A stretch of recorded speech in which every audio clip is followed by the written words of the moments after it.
relating to the SA 265 and audit considerations relating to an entity using a service organization SA 402. In order to tackle these two essays, we are having with us two eminent speakers, CA Pareen Shahji and CA Surinder Kumarji. So on behalf of AASB of ICI, I welcome Pareen sir, I welcome Surinder Kumar sir. It is our proud privilege that we are having with us CA Anil Bhandari ji, Honorable Past Central Council Member of Institute of Chartered Accountant of India. I welcome you, sir, to today's AASB VCM on SA 265 and SA 402. So without we proceed further, it is my proud privilege to share with all of you the brief profile of both the speakers and our past Central Council member, Anil Bhandari ji. Anil sir is a dreamer, technologist, and a futurist. He is a fellow chartered accountant and a past Central Council member of Institute of Chartered Accountant of India. Anil ji at the council had put in a great effort to implement new technologies at Institute, SSP portal, digital learning hub, and ERP that will help the Institute serve its members better and better. Anil Bhandari ji, sir, is the past president of the Institute of Internal Auditor and has part of several international committees of IIA. Anil ji is currently the vice chairman of Edinburgh Group of Association of more than 20 accounting bodies in the world and is also in appointing by the Ministry of Corporate Affairs as a member of the Appellate Tribunal under the Chartered Accountant Act. Anil sir is also a complaint speaker and has delivered several keynote across the world. I welcome once again, sir, to this AASB. Thank you, Anil ji. We share the same first name. So thank you so much for inviting me on this forum. It's always a pleasure to be part of any of the Institute programs. Yes. So I request our Honorable Past Central Council member, Anil sir, to please deliver his keynote address, sir. So thank you once again and welcome Praveen ji and Surinder ji also. I think I remember my days when I was the chairman of the IASB. We had initiated that, we would like to review the entire standards, set of standards that we have, try and see if we can make it better than the best that we have in the world. And I'm happy that we were able to rewrite the entire piece of standards, make it as simple as possible, including the definition of the internal audit. And I truly believe personally that this has come out even better than the standards that are available maybe by the IIA or any other organization across the world. Incidentally, we also wrote the standards for the fraud and forensic accounting. I'm not sure if you had ever had the chance to look at it, but because people here on the forum are related to governance, I would suggest that one should also look at the fraud and forensic standards, which, the DAB had taken an initiative to come out with. So I think these are one of the two leading standards that the Institute of Chartered Accountants would have, spent a lot of time and energy in the last council. And I'm sure the committee today is doing a fantastic job in trying to not only propagate it, but maybe even write more standards wherever applicable. Again, from a keynote perspective, I would only want to pass on a couple of messages. Don't want to keep this very heavy. I would want to share maybe one slide with all of you. So I do have the share permission, and I would like to talk to you about how the entire concept of risk, how the threat agents, all of that have undergone a change in the last couple of years. And the way that we look at internal audit probably would be completely different in the digital world.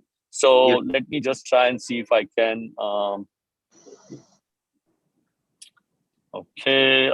Yes. Are you able to see my yes, yes, presentation? Okay, so I just wanted to take maybe a minute or two to talk about the fundamental fact that the businesses were all POS. POS means point of sale driven. Today, the businesses are all mobile. And in fact, just last 1 year, literally the businesses have become digital businesses. Now, because the businesses are digital businesses, I would want to draw your attention to the fact that the entire landscape of how you look at risk, how you look at threats, and how you look at new threat actors also has completely gone through a change. On the left-hand side, and this is something that I have tried to devise for myself in order to understand the complex world of governance that we have and we look at today. If you look at the first line item, I have put governance as a part of risk there. You would all be surprised that governance was never supposed to be an element of risk. Governance was always started and governance is always initiated as a control element for a risk, right? Because you have risk, you need to have governance around it, right? But governance function itself has become a risk. Why is it become a risk? when you look at the threat actors right below, you will see that the investors, the customer, and the consumers have started to become a threat actor. Can you imagine an investor as a threat actor? Never. But today, when you look at large listed entities, investors and customers have started to become a threat actor from a governance perspective for a large entity. I will take you to the second one, which talks about strategy and planning. Any organization has the function of strategy and planning in order to understand where is one likely to go in the next 2 years, 5 years, in order to understand what are the technologies that we would need to implement, invest in. But can you imagine that same function today actually entails risk? And what is a new threat actor? Technology itself has become a threat actor. How has it become a threat actor? Easy access to money and technology, for example. So, access to SAPs, Oracles of the world. Today, all the technologies are available on a SaaS platforms, which means companies like yours and mine, even a smaller organization, is able to access newer technology for a limited cost. And they all have the best technology available today in the world, which maybe even a large company is struggling to have. So the technology, because of maybe the money being available, or because the technology is being available at a lower cost in the SaaS platforms, ease of access of the technology, no time required for implementation, the technology disruption is causing a change in the strategy and the planning function of an organization. Look at operations. How is operations dovetailing into risk? The threat actor here, customers and the consumers have done business like Uber or Ola. Anybody who is consuming maybe Zomato or a business like Uber is digitally enabled, right? So if something is not available to you for 5 minutes, there is a direct customer reaction to this. There's a direct consumer reaction to this. So operations have become live wire. It is no longer कि हम ये problem solve कर देंगे or we will get the time to solve the problem.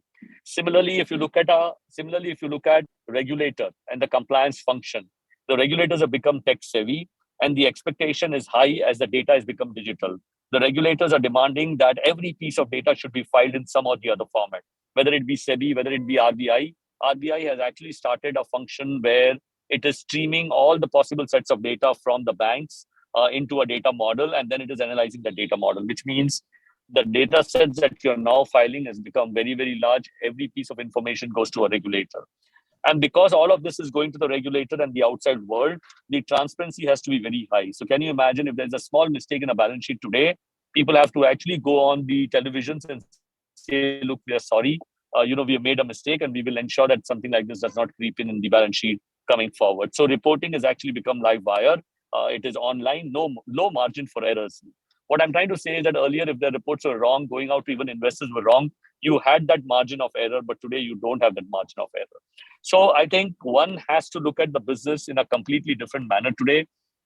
And I think what we would need to do, all of us would need to do, is maybe build a digital risk framework around the business. So you'll have to discover digital maturity of your businesses. You'll have to inventorize the digital assets that you have, identify the net process change, and survive disruption and thrive in the digital age. I think these are some things that I thought I would want to share with all of you as probably a message to say that in the digital world, the connotation of risk has changed. The connotation of threat actors have changed, and the impact has also gone through a completely 300-degree change. So this is what I thought I would love to share with all our speakers today. All our members today.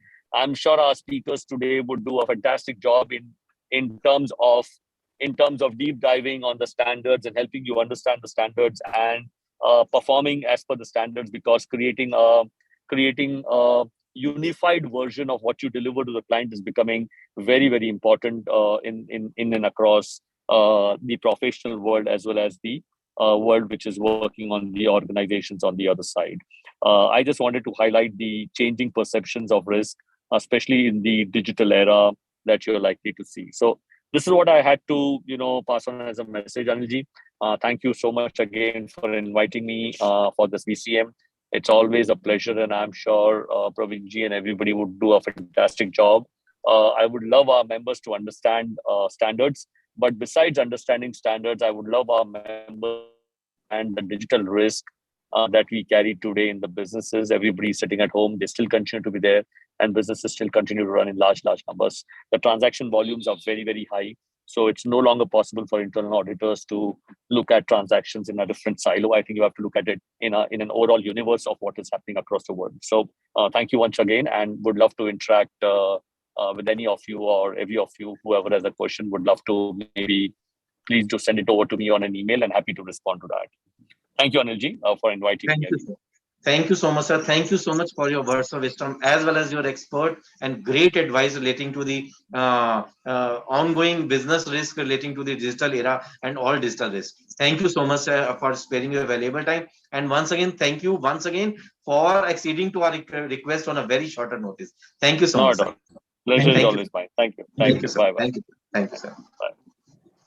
So moving on to our first technical session, we are having with us CA Parveen Shahji. So it is my proud privilege to share with you the brief profile of Parveen Shahji.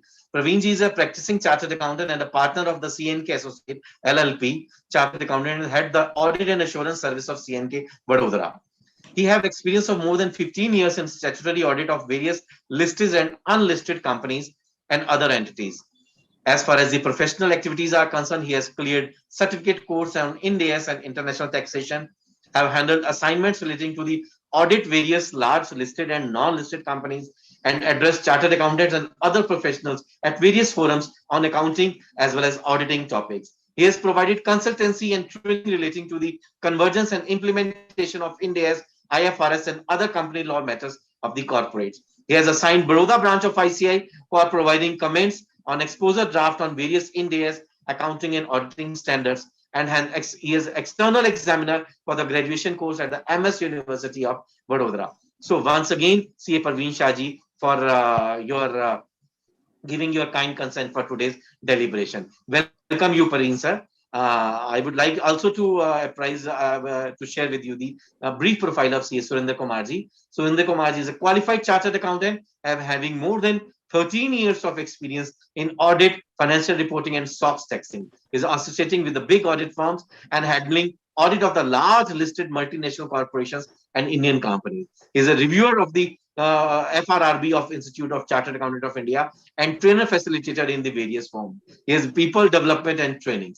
So once again, welcome, C.S. Surendra Kumarji. So without wasting much more time, let us start our today's deliberation on two very important essays, Essay 265 and Essay 402. So I request Parinji to please deliberate on communicating deficiencies in internal control to those charged with the governance and management, Essay 265. Over to Parin, sir, please.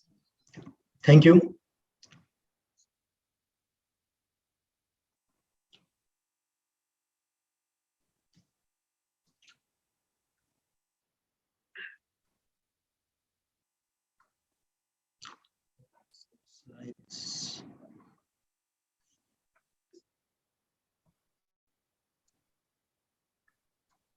Yes, sir. I'm Slides audible? are visible, sir. Yes, sir. Yeah, it is visible. You can start. Yes. Now, yes, sir. So, thank you, Anilji, for the kind introduction. And I would also like to thank Anil Bandari, sir, for his opening and guiding remarks. Now, I would also like to thank the ASB for giving me this opportunity to present my view and all the participants and members who are attending. So we will be going through the Essay 265, Standard on Auditing 265. Now, as the name suggests, what does the Standard 265, what is our responsibility? So responsibility of the auditor is communicating deficiencies in internal control. So any deficiency which we have found out as an auditor while auditing the financial statement of the company, we have to communicate it. How to communicate? That is defined under this standard. Whom to be communicated? This has to be communicated to those charged with governance, TCWG, and also to the management. So this standard specifies the mode of communication, whom to communicate, and how to communicate. Now, compliance with auditing standards. See, generally, sometimes we feel that auditing standards are more theoretical in nature, but I would like to say that if you see the whatever audit processes which we are doing when we conduct the audit, whole processes are guided through auditing standards. So it's not a theory, but it's the practical thing which we are doing that is put it on the paper in a proper manner. So once you go through all the auditing standards, you will come to know that we are doing the things, But only the thing is that we need to put it on the paper so as to minimize as the audit risk, or as an auditor's risk, we can minimize this. Now, coming to the statutory applicability of the auditing standards. So compliance with auditing standard is mandatory. It is mandated under section 143, subsection 9 of the Companies Act. And power to prescribe essay is with the government in consultation with NFRA. Right now, the essays issued by ICAI are deemed to be essays under section 143, subsection 9. So in a way, compliance with the auditing standard is mandatory. Now, scope and objective of this standard. So if we see, this standard casts the responsibility. So auditor is responsible to communicate appropriately to the TCWG. So there are two things. It is the responsibility of the auditor to communicate appropriately with the TCWG and management. What to communicate? That is the deficiency which the auditor has found out or identified in an audit, and in his judgment are of sufficient importance to merit the respective attentions of the TCWG and management. Now, if we see, what does the standard say? If at the time of auditing, if you found out any deficiencies in the internal controls, then you have to communicate it to the TCWG. So it does not cast an additional responsibility regarding obtaining an understanding of internal control or designing it. It just says that the standard says that while performing your audit duties, auditor's duty, whichever deficiencies in internal control are found out by the auditor, it has to be communicated. So now the responsibility is to not only limited to the risk assessment process, but also the deficiency which are found at any audit stage. And this responsibility is over and above the responsibility which are casted under SA 260. So another definition, before going further to the standard, there are certain definitions in the standard. The definition say of deficiency in internal control. Now, what is the definition of deficiency in internal control? So there are two things. There might be certain controls which are designed by the management, which are also implemented and operated by the management, but they are operated in a way which fails to prevent the defect or to detect any misstatement in the financial statement on timely basis. So to give a practical example, if the company has a policy, or if the company has a policy that they will do the inventory taking only at the end of the year. Now, in the case of a listed company, when they have to present their quarterly results, and at the time of presenting the quarterly results, the physical verification is not done, or also not done on the test basis, then that process or that internal control which the company has does not meet the criteria of misstatement to be in the financial statement on timely basis. So if the management is taking inventory once in a year, then the deficiency in inventory will come only at the end of the year, and the reporting will be done at the end of the year. So there will be a deficiency, there will be a process, but that process will not come out with the deficiency, which will be there on the timely basis. Another thing is that the control necessary to prevent the misstatement is missing at all. So there are two things. Control is there, but it does not detect or prevent the deficiency on timely basis. And second thing is that the control is totally missing. Controls are totally missing to prevent or detect the misstatement in the financial statement. So this is the definition of deficiency. Now we move forward. What is to be communicated? Communication is to be done through significant deficiency in internal control. So as an auditor, we have to communicate only significant deficiencies in the internal control to the TCWG. Now, what are the significant deficiencies? See, the deficiency which you have found out as an auditor, if the likelihood of that deficiency or the magnitude of that deficiency is such that in the professional judgment of the auditor, it is of sufficient importance that it should come to the attention of TCWG, then it will be a significant deficiency. So the auditor has found out 3 or 4 deficiencies. If they combine the things, then it will amount to a significant material misstatement. Then as per the auditor judgment, if the auditor feels that yes, it is in material nature and it is significant that it should be brought to the notice of TCWG, then it should be brought to the notice of TCWG. So there are two definitions under the standard: deficiency and significant deficiencies. Now, the definition of TCWG, that is those charged with governance, that comes from SA 260. So who are the persons which are charged with governance? That is the person with the responsibility of overseeing strategic directions of the entity, obligation related to accountability of the entity. This includes overseeing of the financial reporting process, and in some entities, in smaller entities, TCWG may include the management personnel also. So in a whole, when we go through the definition, TCWG will be mainly a person CFO at the CFO level or at the management level who is entrusted with the overall financial reporting process. Now, who is the management? Management for this standard, that definition is coming from SA 260. Management is the executive, the person who has the executive responsibility for conducting the entity's operation. And in some entity, management also includes all of the TCWG. So in management, if we see, management can be the process owner. So in the HR, it can be the HR manager can be the part of the management. In case of inventory, the store in charge can be the process owner. So he can be the part of the management. So this is the difference between those charged with governance and management. And why it is important? The difference, because certain matters, deficiencies, has to be communicated directly to the TCWG, and certain deficiencies which are not significant, if we communicate them directly to the management, then it is okay. It is not necessary that we communicate the deficiencies to TCWG. Only significant deficiencies are to be communicated to TCWG. Now, very important, because we have to say that there is deficiency in internal control. Now, what is the definition of internal control? And if you go through the definition of internal control is as per SA 315, the process designed, implemented, and maintained by those charged with governance, management, and other personnel to provide reasonable assurance about the achievement of entity's objective with regard to reliability of financial reporting, effectiveness and efficiency of operation, safeguard of assets, and compliance with the applicable laws. So the term control refers to any aspect or one or more components of the internal control. So if we see, the definition of internal control is very wide.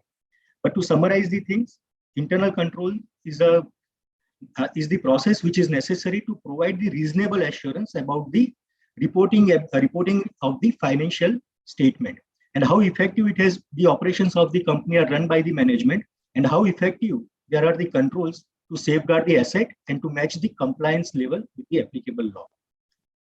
So these are the definitions which are not directly coming from SA 265, but they are from SA 260 and SA 315. Now, communication of deficiencies. We have gone through what is the deficiency, what is significant deficiency. Now, how to communicate this? So the process is, we have to determine whether the deficiency is identified in internal control or not.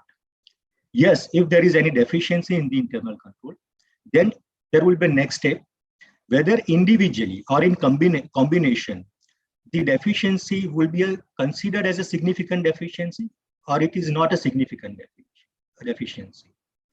If it will be considered a significant deficiency, then this significant deficiency has to be communicated to those charged with governance and also to the management unless inappropriate. Now, why it is written unless inappropriate? Because if there is a certain frauds in the company which has been directly done by the management, which has resulted into significant deficiency in the process, then such type of cases has to be directly first reported to TCWG, and then TCWG will take on the same to the management. So wherever in fraud the management is involved, in that case, the communication has to be done directly to the TCWG. Now, if the deficiency are not significant, then the other deficiency which are not communicated by others. So if the internal auditor or even a specific assignment auditor has come out with certain deficiency which are not communicated by them, those deficiency has to be communicated by the auditor, statutory auditor, to the management. So there are two things. If there is a significant deficiency, communicate it to TCWG and management. But if management is involved in fraud, then directly communicate those deficiencies to TCWG. In case of other deficiencies which are not significant and which are not brought into the notice of the management by other auditors or by other persons, then as an auditor, you need to communicate those other deficiencies to the management. Now the communication has to be in writing and on timely basis at appropriate level. So the communication cannot be oral. We will go through the standards requirement, how to communicate in our next slide. So how to communicate the deficiency? So communication should be done at the appropriate level. Auditor's judgment and circumstantial cases differs on case-to-case basis. So if there is a significant deficiency, it is to be communicated to TCWG as well as management. However, if fraud is involved, then directly to TCWG. And we have already discussed that other than significant deficiency has to be directly bring to the notice of the management if it's required the merit of management attention. Now, while communicating, the auditor should clearly write in the explain in their communication that auditor should explain that the purpose of audit is to express an opinion on the financial statement. Auditor should also consider that the IC relevant for the preparation of financial statement in order to design audit procedure, they are appropriate in the circumstances, but our report is not for the purpose of expressing opinion on the effectiveness of internal control. So in our communication, we should clearly write as an auditor that we are appointed to express opinion on the financial statement or not, and not to express opinion on the effectiveness of the internal control as per this standard. And it should also bring to the notice that the matters which has been reported are limited to those deficiencies that the auditor has identified during the audit process, and that the auditor has concluded that they are sufficient important to merit being reported. So deficiency which have been identified, we have to clearly state in our report that it has been identified during our audit process. We have not done the separate process for identifying this deficiency.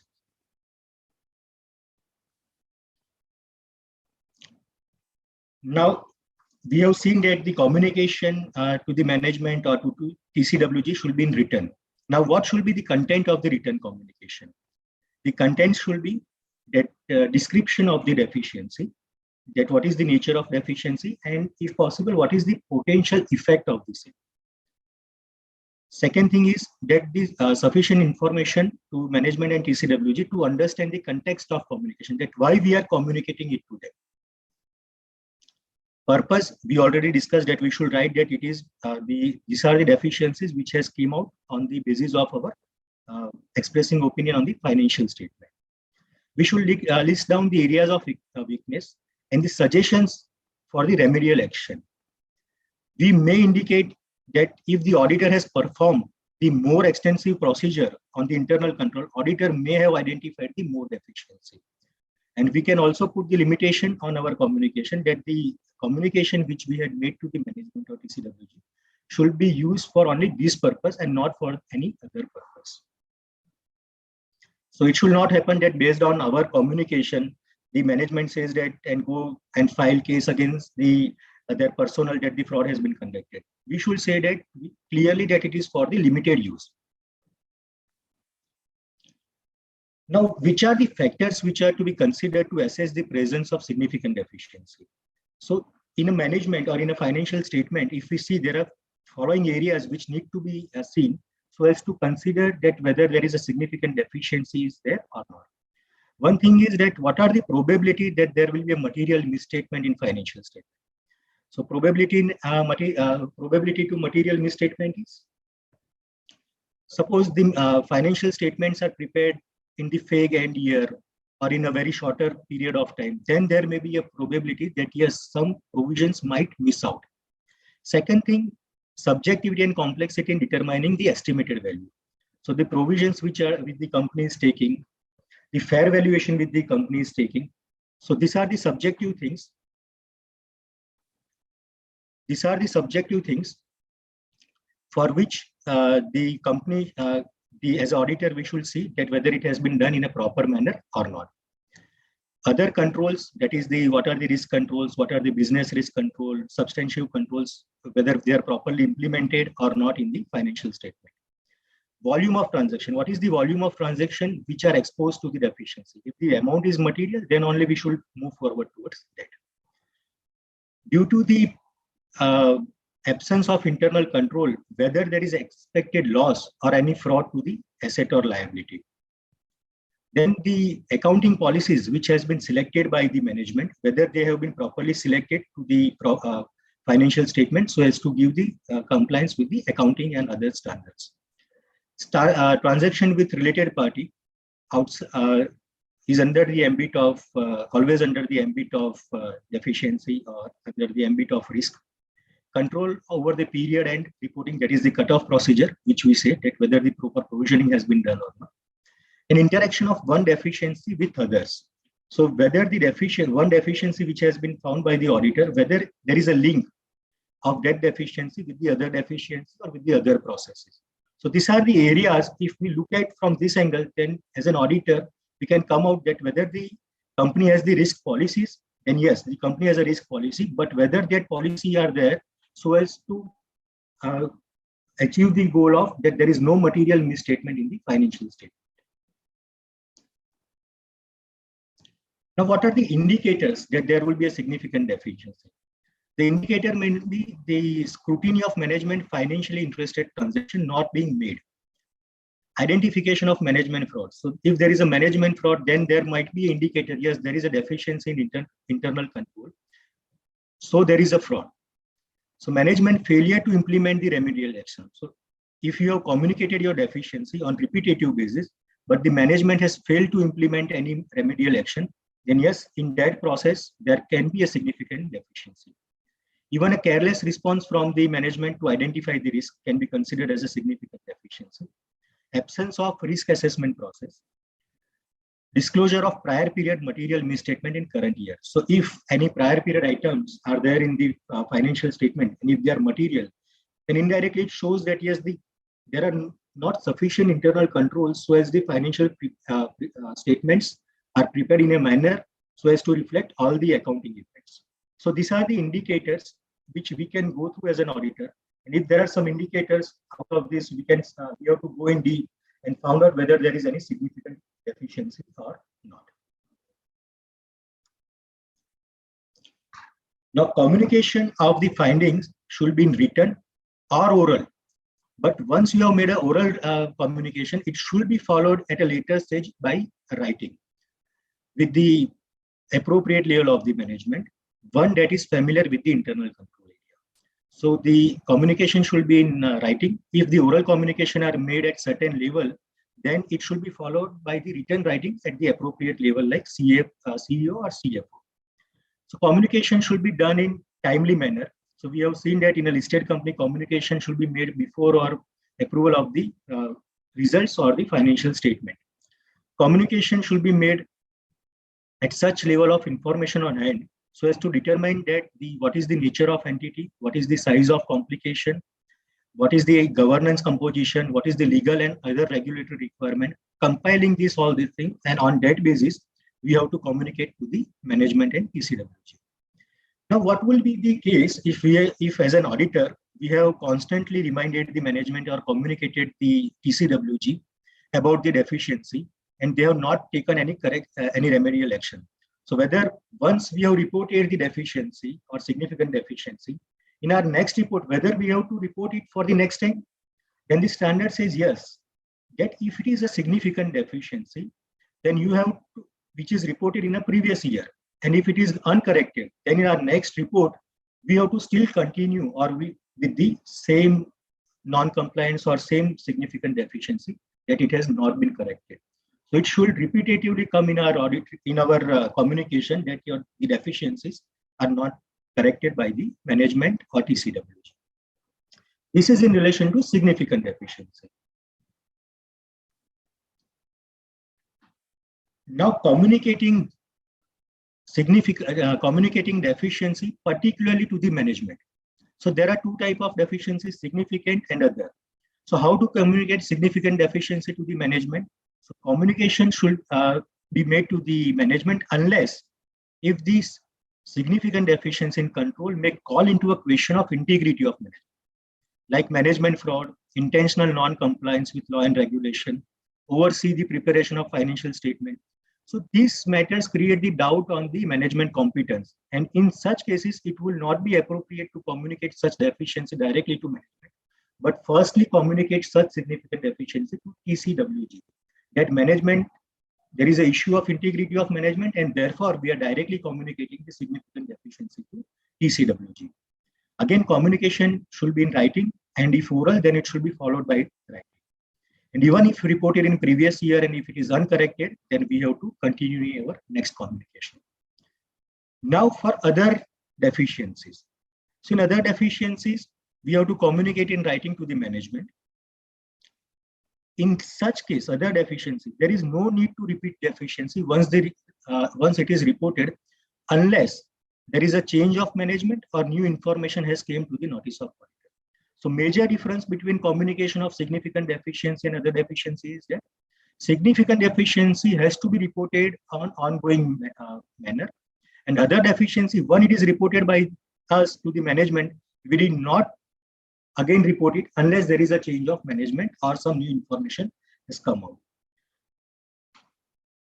And also for other deficiency, if it has been already communicated by the other parties or internal auditors or regulators to the management, then it is not our duty to report it to the management on duplicate manner.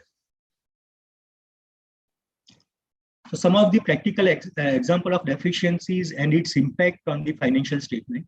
So during the audit, if we found that there is an absence of control and there is no policy to take attendance of employee, so what will result? That it will result into the wages paid to the absentee employee also, and this will result into the overstatement of P&L. So this is the one of the area in which there is a deficiency and which we can bring to the notice of TCWG or management. Now, no follow-up or confirmation of old balances. It itself says that yes, there is no confirmation from 2 to 3 years, then there might be a risk in that control, that the risk is of the bogus debtors or bogus trade payables, trade receivables. Controls not operated properly, user ID and password of accountant computer is with everyone. So anyone can access and manipulate the accounting data or accounting entries. So this is the risk, or this is the deficiency in internal control.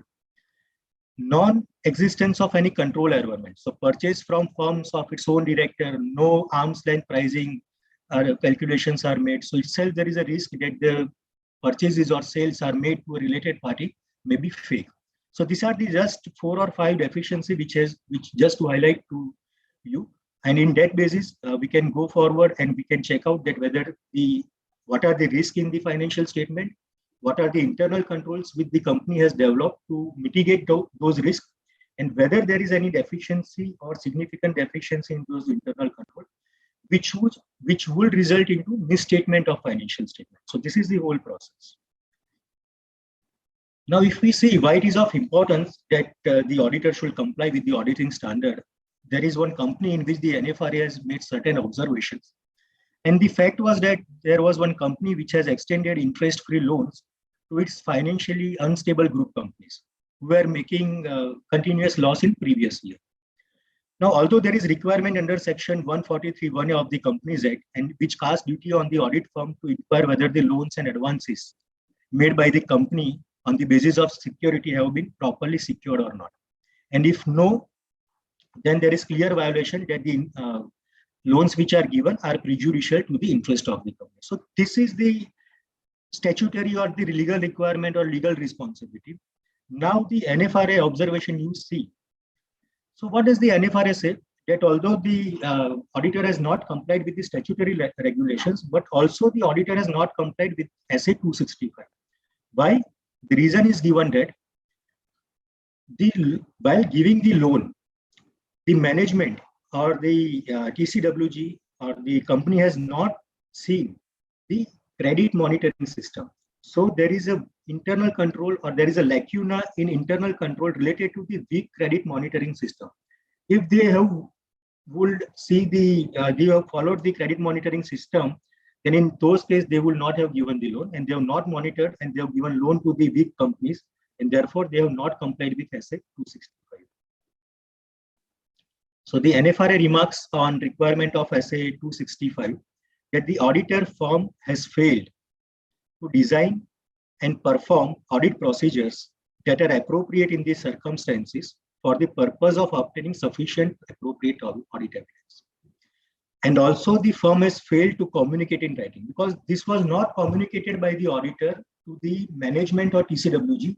Their internal controls are weak for the monitoring system for giving the loans. So in both these cases, the NFRA has observed that the auditor has failed in performing its audit responsibility, and they have given the remarks in their observations.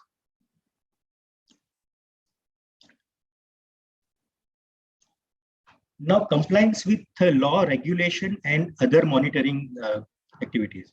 So in certain case, when the law requires itself, in certain central government company or in some state government company, if the law requires that certain deficiency or specific deficiency should be communicated or identified by the auditor, and then it should be communicated to the TCWG, then even though those deficiencies are not covered under SA 265, they are not covered as a significant deficiency, then also the auditor has the responsibility to communicate those deficiencies to TCWG, because it is mandated by the law or mandated by the regulation.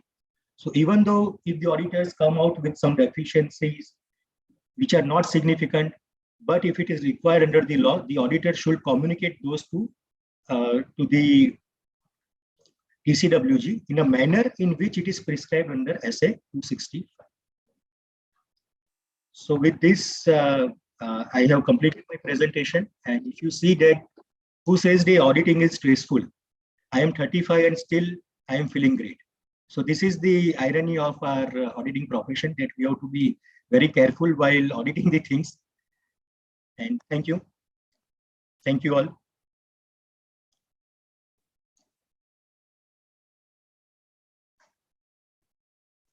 Thank you, sir, for such wonderful. So at least I said that we should have at least 10 minutes to complete the question answer session. Hello. Yes, sir. Can you hear me, sir? Can you hear me? Yes, I can hear you. Yeah, it was wonderful deliberation, sir. It was wonderful deliberation. Sir, is there any requirement to keep proof that auditors have given written communication to the management? Yes, we have to document it. And in a practical way, if I say that whenever we are making presentation to the audit committee or to the management, please write it down, yes, that this communication which we are making or the deficiency which we have identified, that is required to be communicated under SA 265.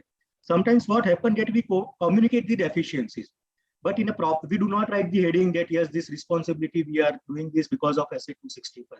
So that we are doing the things, but we are not correlating things with the standards.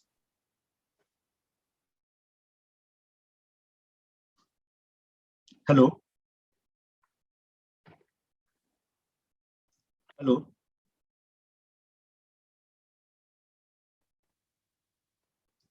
Hello.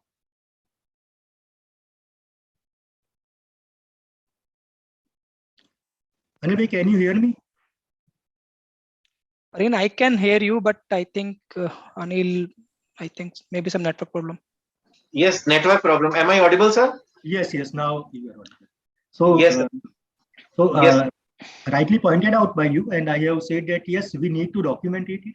And in most of the cases, we are doing this process that yes, we are identifying the deficiency, we are communicating it.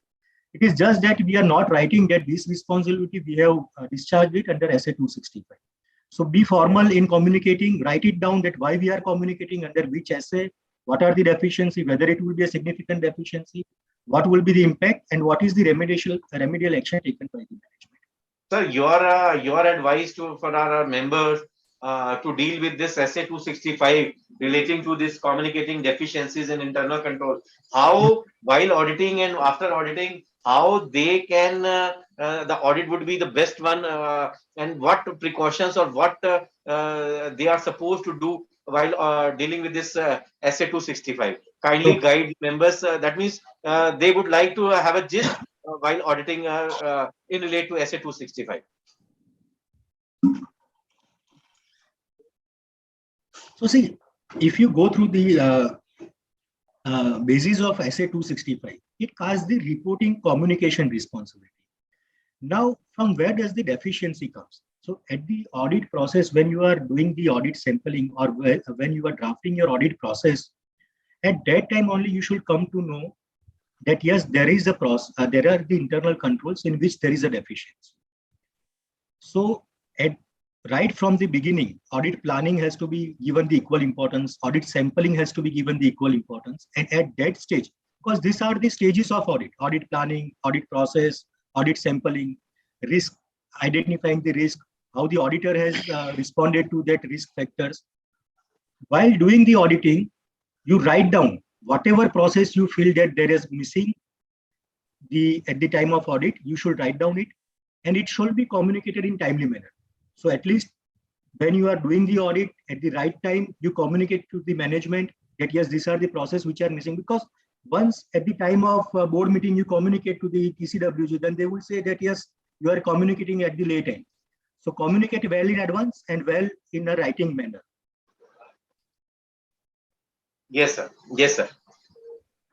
Sir, one more thing. There are two types of deficiencies. One are very important, and one deficiencies which we can generally ignore. So, what is your opinion? So, what type of deficiencies we are supposed to auditor is supposed to communicate relating to this? So, major impact on what grounds we have to capture those deficiencies? Yes. So, which deficiencies we are supposed to communicate? Yes. So we have to communicate significant deficiency. Now, what is a significant deficiency? Yes. So significant deficiency is absence or inappropriate internal controls by which there is a risk of material misstatement in the financial statement. Now, what is the risk of material misstatement? And all that is governed by SA 315 and other standards governing. So if you feel that I can give a practical example of that. I have given the example of inventory. That if the inventory is taken only at the fake year end in a big company, 1,000 crore plus company, if the inventory is taken physically only at the year end, and at the only year end, they are identifying that yes, certain inventories are missing and they are writing it off. So it is not in a timely manner they are doing. So control is missing according to me. In a company like this, we have to commend them that you have to do it on a quarterly basis. And if there are deficiencies or if there is any stock deficiency, it has to be write off or return back, whatever is the thing, that has to be done on quarterly basis. And as an auditor also, in CARO report, now we have to say that whether the stock taking and all that is appropriate with the line of or size of the company. So this is, if you see that if stock is, if there is a stock taking is not done in quarterly basis, then in quarterly result, there is a huge risk of material misstatement. And in last quarter, only the stock return off would come into the picture. So that is the risk of significant deficiency. Yes.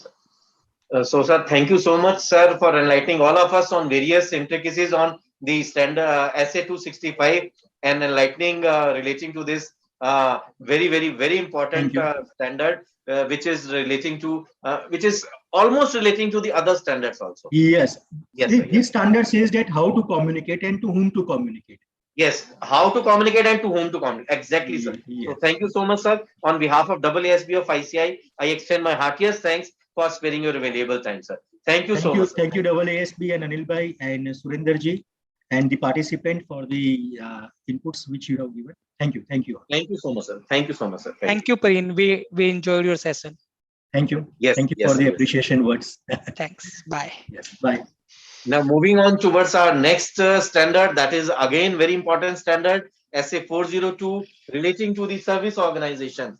And we know we are having certain organizations and audit relating to that entity which use a service organization. We have with us our own chartered accountant, CS Surinder Kumar ji. So without wasting much more time, I request Surinder ji to please deliberate on this SA 402. Over to Surinder ji, please.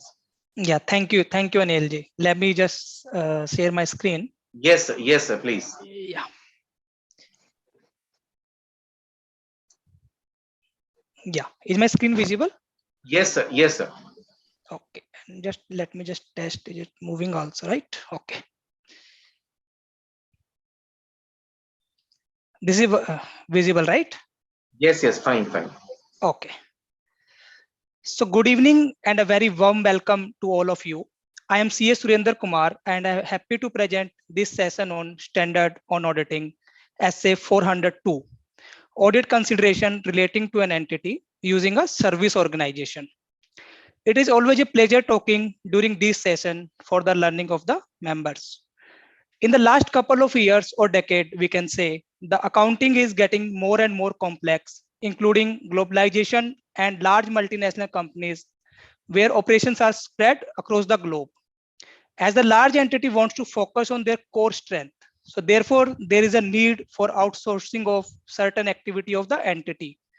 It may be marketing operations, it may be payroll processing, it may be tax functions, or it may be accounting of less complex transaction and any other thing that can be outsourced. So due to this need of outsourcing, entity involved in providing outsourcing services are also developed and have become global. A single outsource agency is providing services to many entities, and geography is not a barrier nowadays. So one particular global outsource agency is providing services, let's say more than 100 of the entities.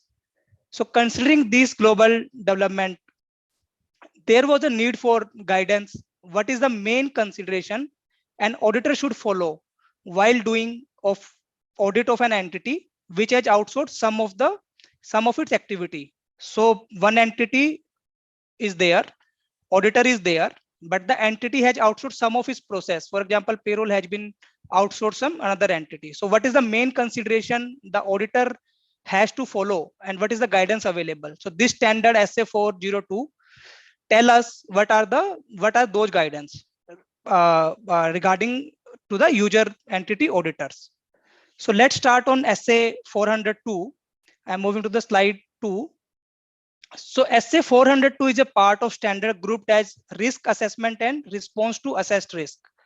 So this group consists of 6 standard on auditing, and those are related to: one is planning of audit, identifying risk of material misstatement, auditor response to assessed risk, including materiality consideration, use of service organization, and evaluation of misstatement. So these are the 6 standards which are buckets under risk assessment and response to assessed risk. So if the group name of the group is clear, risk assessment and response to assessed risk.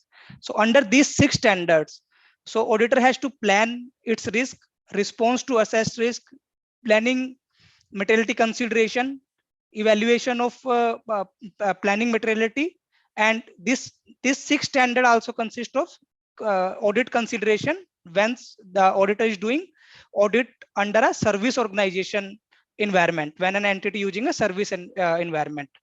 So before we move on in the details for SA 402, let's little bit understand auditor responsibility under SA 315. So SA 315 is also part of this bucket of 6 standard.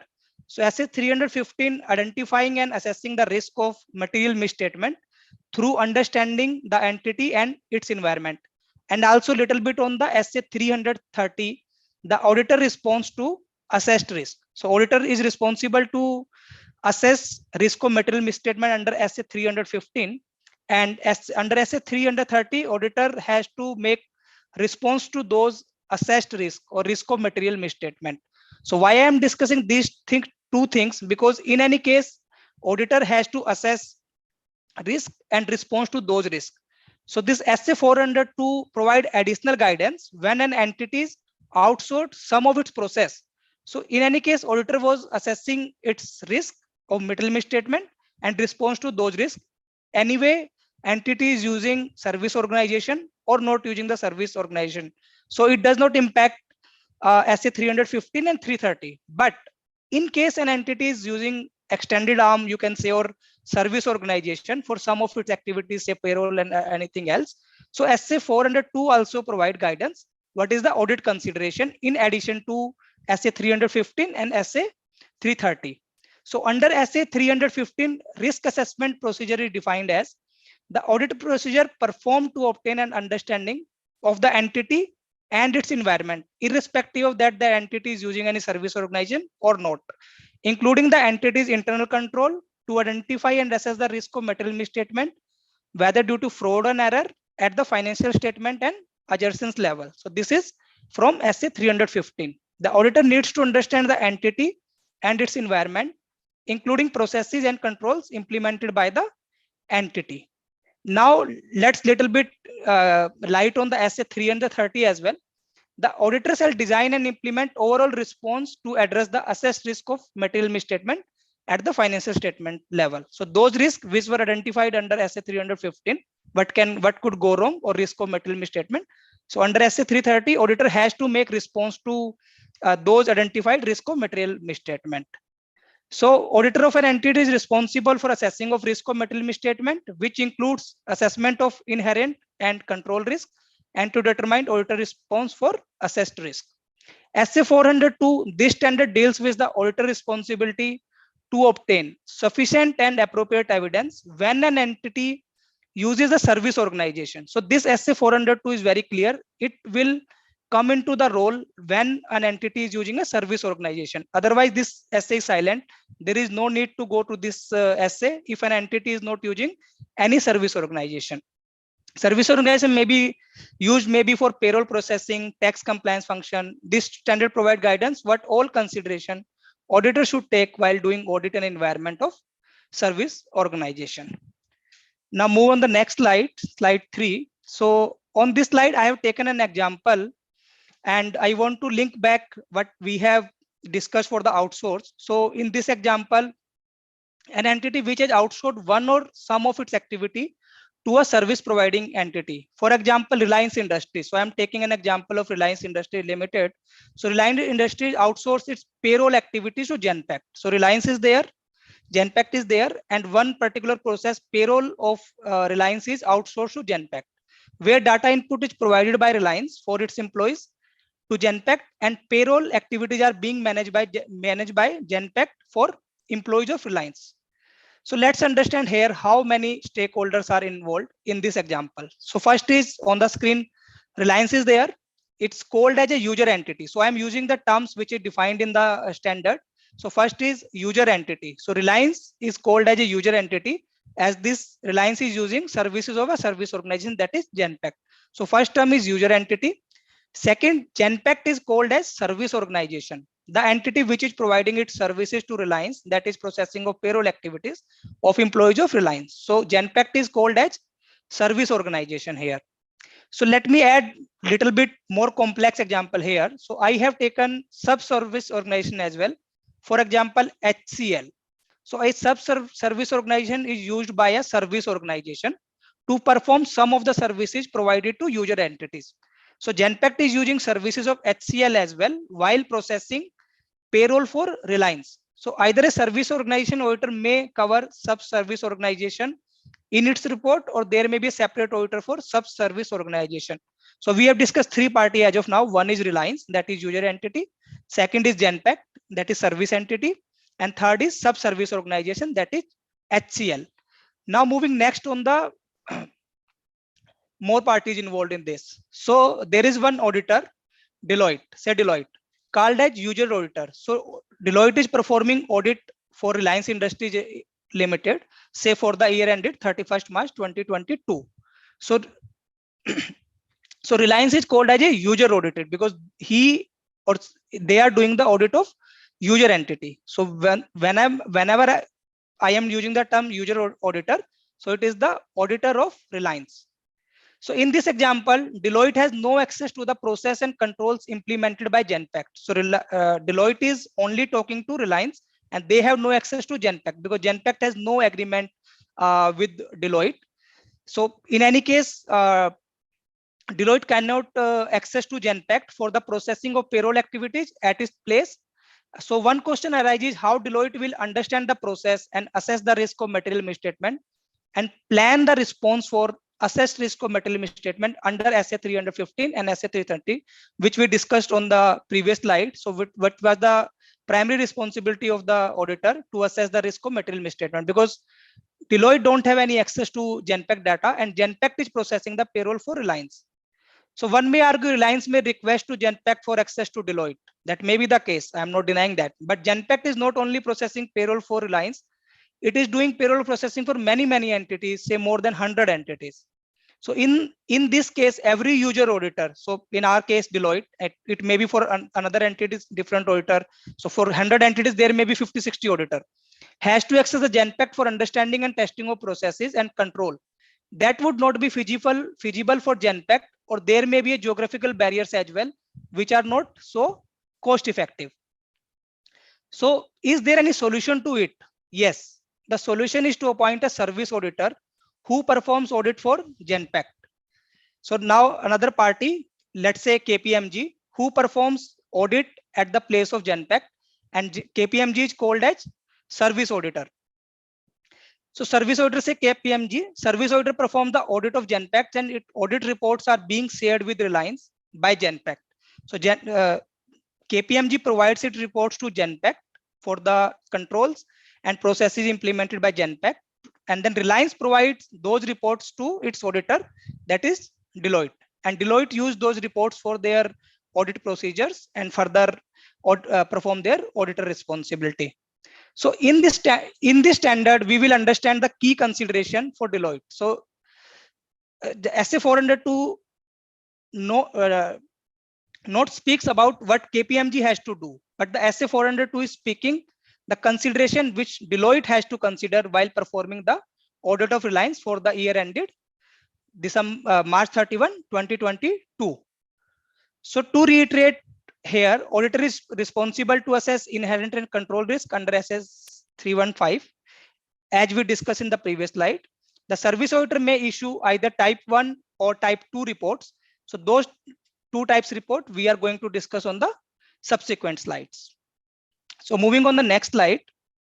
So before we go into details, there is one more question arises: are all the outsourced services by an user entity, so that is Reliance, are relevant to user entity auditor, that is Deloitte, for audit of financial statement of user entity? So for example, Reliance has outsourced some of the marketing operations, payroll process, and some other activities also processed to some another service organization. So the question is whether all those activities are relevant for the audit, for the auditor, or all those activities are not relevant for the auditor. So the answer is no. Not all outsourced services are relevant to the audit. Service provided by service organization are relevant to the audit when. So this standard tells when those activities are considered as relevant. So those services and control over them are part of the user entity information system, which includes related business processes relevant to financial reporting. Particularly, these services affect so the class of transactions significant to the user entity's financial statement. For example, payroll, tax function, where payroll and tax are material to the financial statement audit. Second may be the procedure within the system. It may be IT as well as manual, by which user entity transactions are initiated, recorded, processed, corrected, and finally reported. So if those are affected by the service organization work, the related accounting record, supporting information, and specific account in the user entity financial statement that are used to initiate, record, process, and report of the transaction, if those are affected by the work of service organization, then those will be relevant for the audit and the auditor of user entity. How the user entity information system captures event and condition that are significant to the financial statement.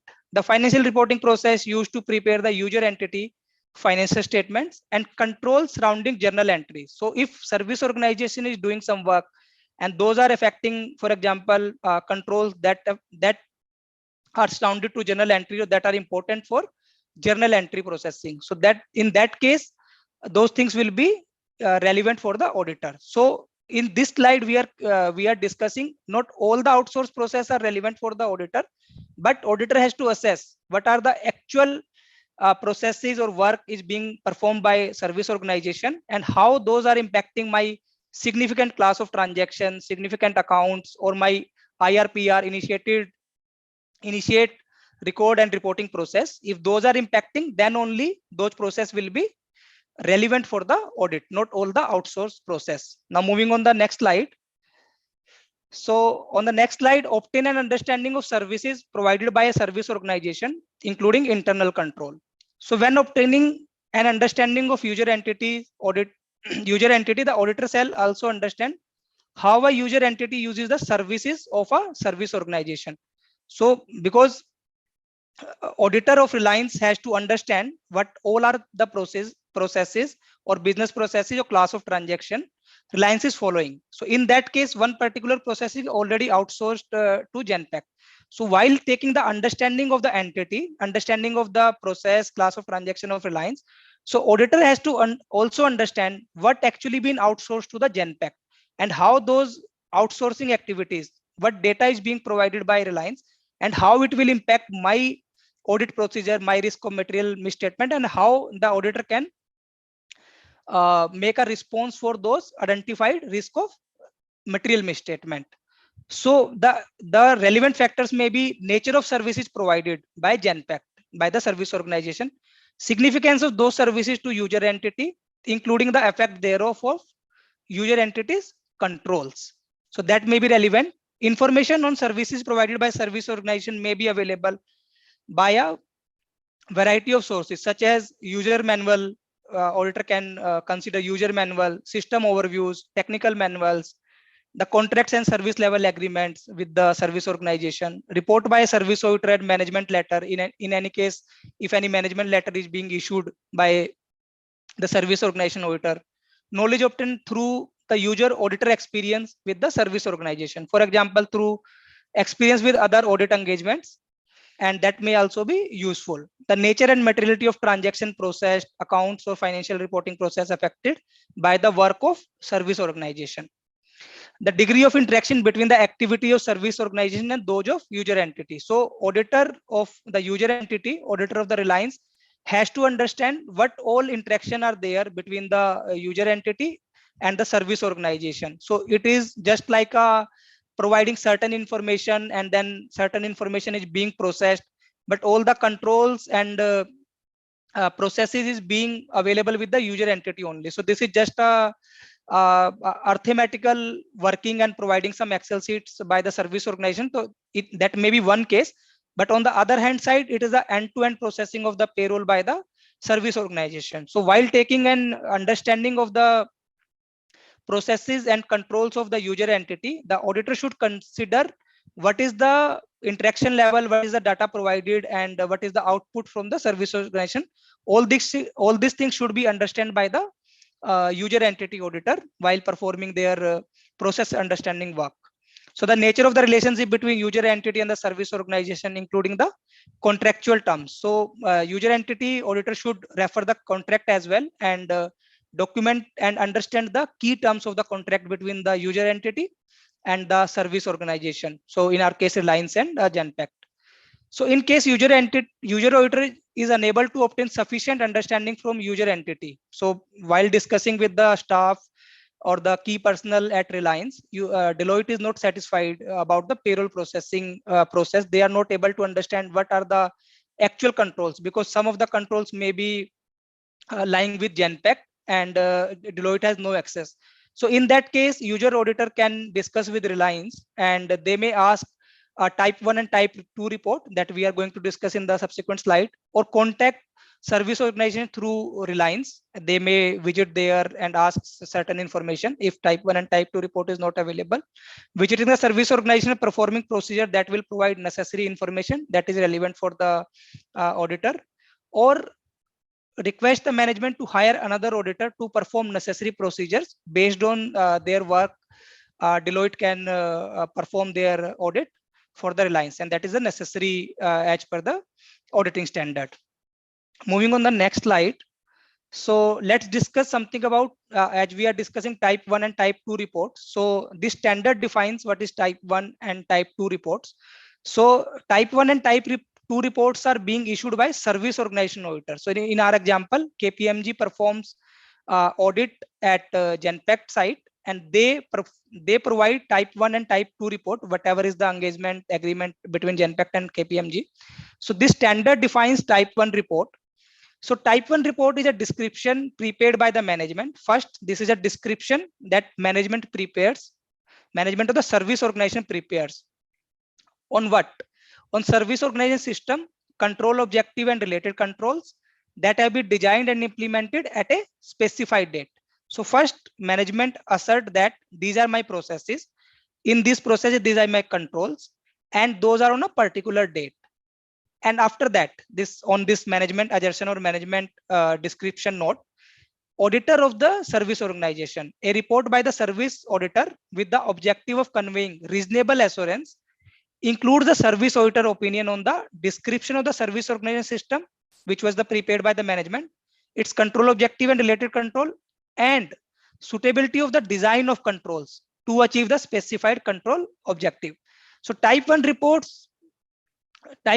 is not speaking anything about operating effectiveness of the control, but it is, if I say in the simple language, it is still walkthrough of the process. So service organization auditor take the process of service organization, understand the controls implemented, and do the walkthrough. But they are not commenting or providing any reasonable assurance on the operating effectiveness of the control, whether the controls in the system of Genpact was operating effectively for a particular period of time or not. But they assert that, or they provide a reasonable assurance that the controls which are implemented by Genpact on a particular date were designed effectively, but nothing on the operating effectiveness on the control. Now let's understand type 2 reports. So whenever we are discussing a type 2 reports, so type 2 reports include all the objective and description of type 1 reports. So till walkthrough, including process understanding, that will be there in the type 2 report. Apart from that, first management assert that it may be, instead of specified date, it may be for a particular period. For example, for the financial year ended April to March for any year, or maybe 6 month ending for a particular date. And management also assert that controls are properly designed and those were operating effectively. And after that, auditor of that service organization provide a reasonable assurance on the operating effectiveness of those controls, also a description of service auditor, test of controls, and result thereof. So if I compare type 1 report with type 2 report in a simple language, so type 1 report provide process understanding of controls, walkthrough of controls on a particular specified date, but nothing on the operating effectiveness of the controls. If I talk about type 2 reports, so this includes type 1 report plus operating effectiveness of the control for a particular period of time. So that is type 2 report. So this is very clear now by this discussion. Type 1 report, the scope of type 2 reports is widened as it includes testing of operating effectiveness of control and service auditor report on the same. So type 2 report is more helpful to the user entity auditors because it will provide a reasonable assurance on the operating effectiveness of the control as well. Now moving on the slide 7. So let's discuss another example. So this is a period covered by the service organization auditor report. So let's take an example, continue with our example of Reliance. So Reliance follows a financial year ended March 31 every year. And they are planning to close their audit for the particular financial year by May 15th. And Genpact follows a calendar year that ends on the December every year. So let's understand with a different scenario. So I am taking scenario 1. So service auditor report is available for the period covering full financial year, that is April 1 to March 31, much before the audit closure time of May 15. So in that case, no issue, as service auditor report is covering full financial year under audit for Reliance, and it is also available much before auditor report date. So the user entity auditor can perform its works because the auditor report is covering the full financial year and it is available much before May 15. So whatever is the procedure is to be performed by the user entity auditor, they can do that because they have report for full financial year as well as they have time to complete their procedure after obtaining that report. So in scenario 1, there is no issue. They can obtain that report, they can perform their audit procedure and issue an auditor report according to their procedures. Let's understand scenario 2. So service auditor report is available for the calendar year ended December 31 and it is available much before May 15. So in that case, user entity auditor needs to consider update test of control for the period Jan to March. So the difference between scenario 1 is scenario 2 is there. The service organization report is available till the year ended December 31st, and user entity period is April to March. So service organization report is not covering period January to March, highlighted in red here. So what should user entity auditor do? Does so because this reports only cover 9 months. So user entity auditor either by its own with the service organization through user entity, or service auditor may provide update test of control in the form of a breeze letter, or service organization may provide a breeze letter for the period from January to March. So in scenario 2, user entity auditor has to do some additional procedure for the period Jan to March so that they can update those test of control. So if nothing is available, either they can request management to provide access to Genpact site for understanding what has changed from December to March within this 3 period, so that those test of controls can be updated. And if those are not possible, service organization auditor or management of service organization may be requested to provide a breeze letter. So breeze letter is nothing but is a very common terms, and those are provided by service organization auditor as well for a smaller period, in which they discuss with the management, inquire with the management, and if nothing has changed from the last auditor report, that is December in our example, so they provide a breeze letter and they provide a comfort to the user entity auditor that you can rely for the full period and nothing significant has changed, and controls and process are more or less same as it was on the December year end. And based on that breeze letter, user entity auditor can perform their procedure. Let's understand scenario 3. So service organization auditor issue report twice in a year. So first report is 6 month ended April to September, and second report is 6 month that ended October to March. The report for the second half, that is October to March, is not available before signing of financial statement of Reliance. That is a due date on May 15th. So user entity auditor has service organization report available for the 6 month only, that is April to September.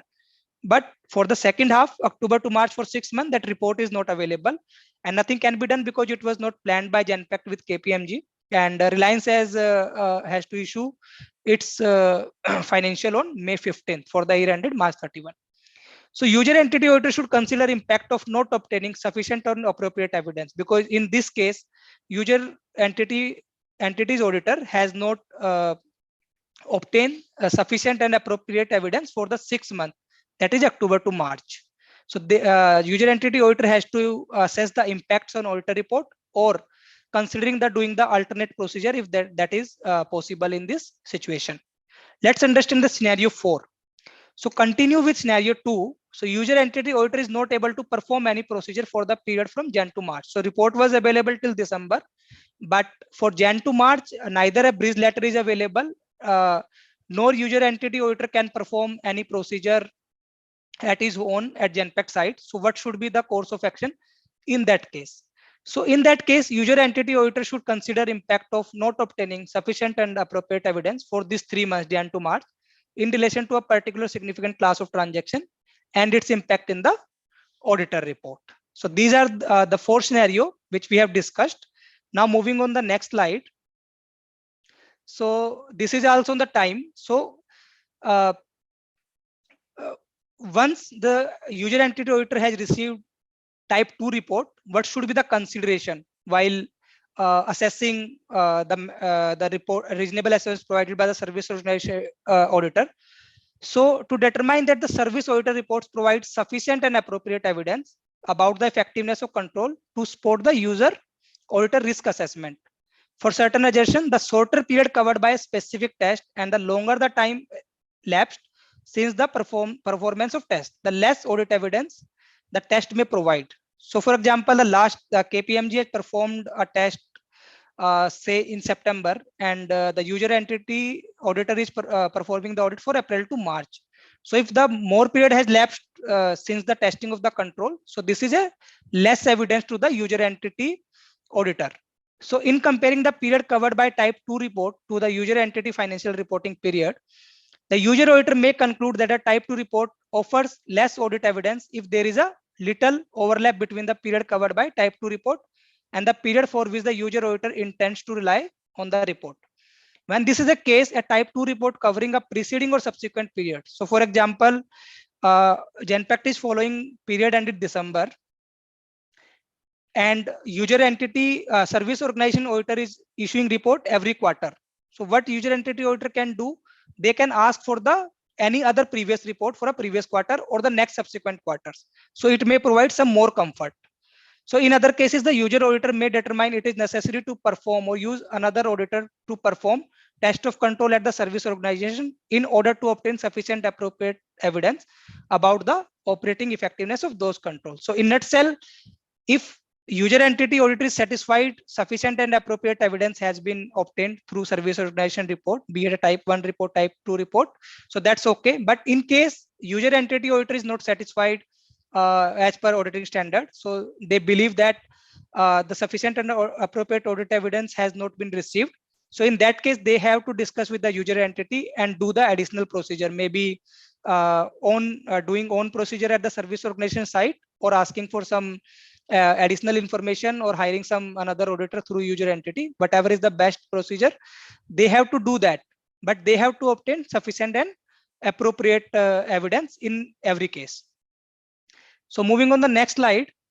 So this slide is include a live example where management of a service organization had asserted its process and controls implemented. On the left hand side, starting para of report is there, and on the right hand side, the controls assertion by the management is there. So this is a live example. I have it is a no name basis. So I will take a pause here for 15-20 seconds, and you can see on the screen a live example of management assertion for service organization reports, how this service organization work in real life situation.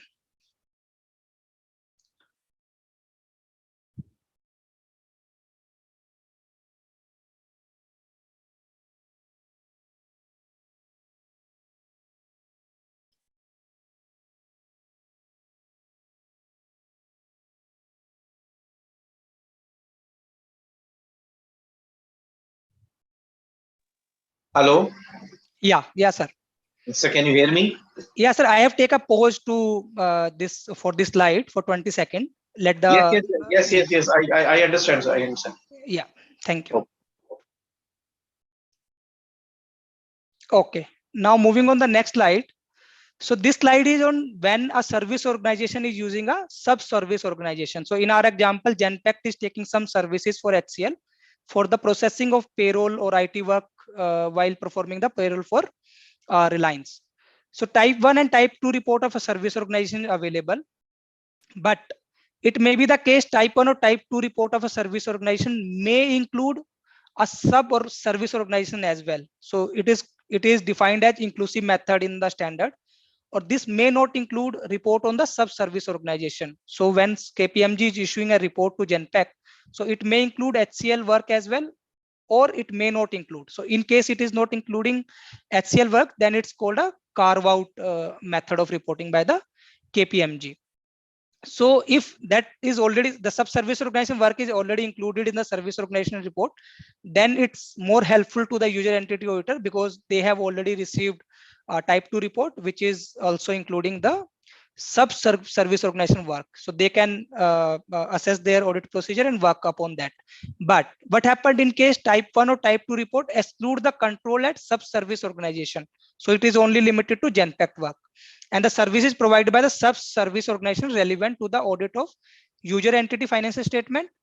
The user auditor is required to apply the requirement of this essay. So once I'm saying a user auditor is required to apply the requirement of this essay, so it means the user auditor again has to follow same procedure for sub-service organization as well. So they have to ask the auditee. So we have not obtained sufficient and appropriate evidence in relation to sub-service organization, and the work performed by the sub-service organization is relevant for our audit. So either the sub-service organization also has to provide a type 1, type 2 report through another service auditor, or some of the work can be done by user entity auditor themselves with the help of user entity, and they may visit the site. So accordingly, whether this service organization report is available or not available in type 1 and type 2 report, so auditor has to decide their nature and extent of work to be performed for the user entity's financial statements. So moving on the next slide. So this is this standard says that while assessing or using the type 1 or type 2 report, so that is provided by the service organization auditor, in our example KPMG. So user entity auditor, while using the report of service auditor, has to assess professional competency of service auditor.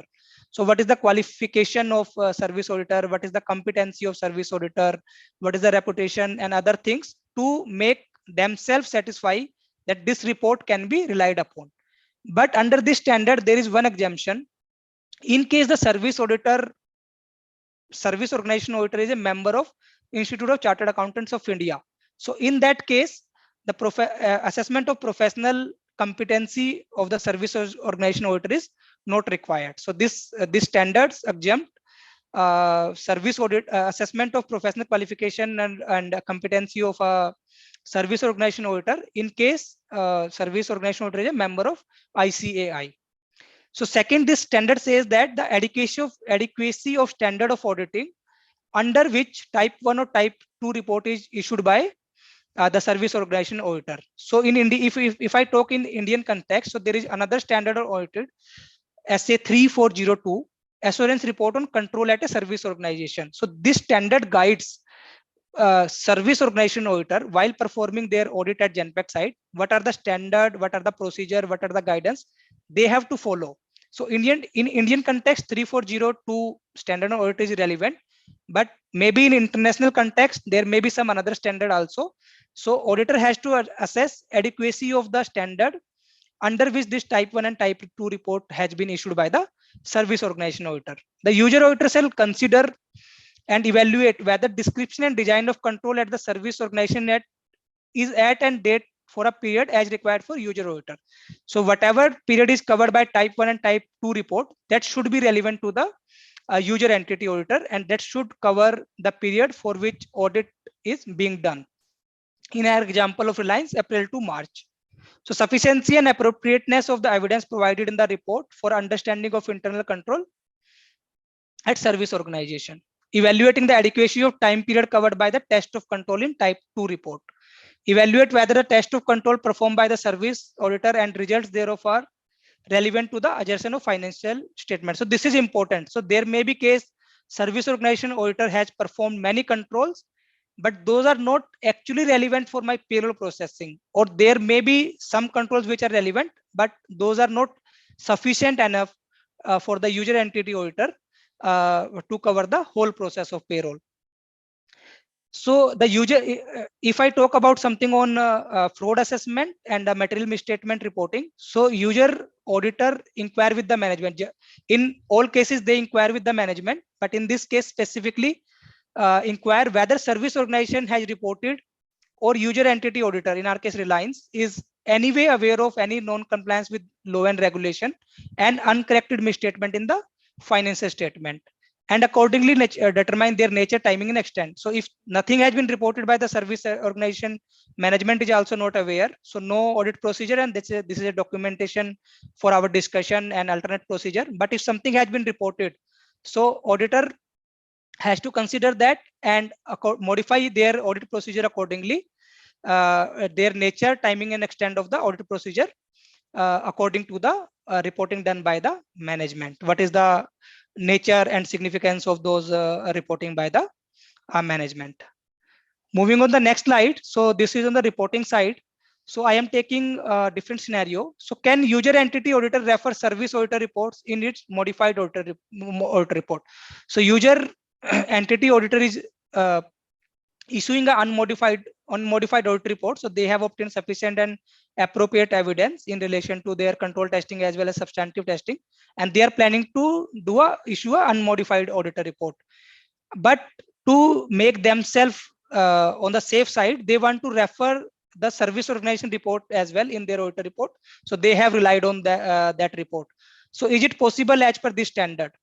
So this standard says the user entity auditor shall not refer the work of a service auditor in its report unless this is specifically required by specific laws and regulation. but also in case the reference is required by specific laws and regulation, the auditor report shall indicate that such reference, the reference of the service organization work, does not diminish the user entity auditor responsibility. So in any case, specific law and regulation is required to refer that work. In that case also, auditor responsibility is not diminishing for that particular work. So let's understand the second scenario. What should auditor do in case user entity auditors is not able to obtain sufficient and appropriate evidence in relation to service provided by service organization? So in that case, the auditor should consider modification of its report in relation to audit of user entity financial statement and issue a modified report under SA 705. So let's understand another example where the report is modified and auditor wants to refer the work of service organization auditor as well. So what standard says in that case? So in case reference of work of service organization auditor is relevant to understand the modification in user entity auditor report, then user entity auditor shall mention that reference of the work of the service organization auditor report, but also mention a statement that this reference of work does not diminish auditor responsibility for the audit or for the particular audit of work of that particular process. So that statement is to be given in the auditor report as well. Moving on the next slide. So this is on communication, that significant deficiency and the other deficiency. So I believe that that has already been discussed in detail in the previous session, SA 265. So this standard also gives a little bit light on that. So significant deficiency should be communicated to those charged with governance as well as management, and other deficiency should be communicated to management at an appropriate time. And this deficiency should be, both the deficiency significant as well as other deficiency should be communicated in writing, and those should be documented by the user entity auditor. So I'm skipping this slide. I'm not more discussing on this because this has been discussed in detail in the previous session while covering the SA 265. Moving on the next slide, that is the last slide of this session. So slide 14 is on differences between SA 402 that is issued by Institute of Chartered Accountant of India, and what is the differences from International Standard of Auditing. So number are same. So there are not much differences, but there are two key differences. One is on paragraph 13A of ISA 402, International Standard Auditing, deal with the assessment of service auditor professional competence and independence from the service organization for obtaining sufficient and appropriate audit evidence and for reporting purposes. The corresponding paragraph of SA 400, the Indian Auditing Standard, also requires such assessment of professional competence, except where the service auditor is also a member of Institute of Chartered Accountants of India. So in case of Indian Auditing Standard SA 402, the service organization auditor is a member of Chartered Accountants of India, then professional competency assessment is not required. But that is not there in International Standard on Auditing.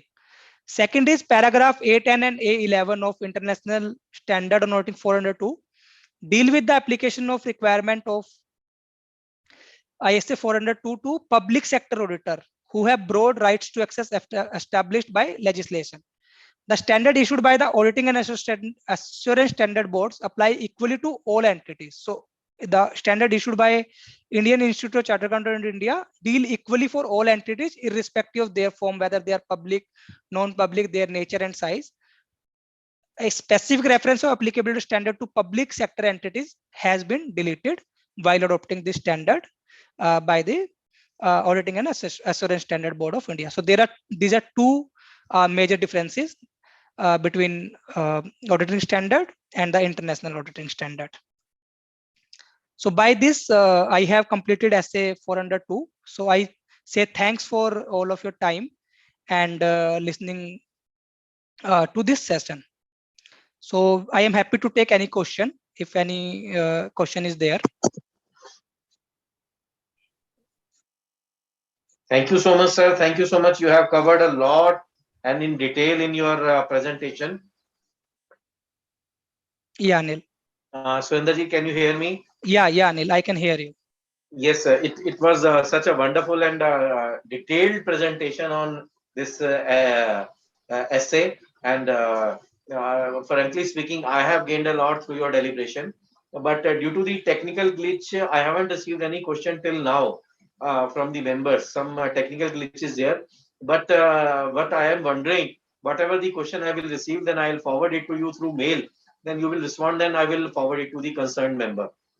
I Yeah, hope Anil. it will be fine. I hope Yeah, it will be Anil. fine.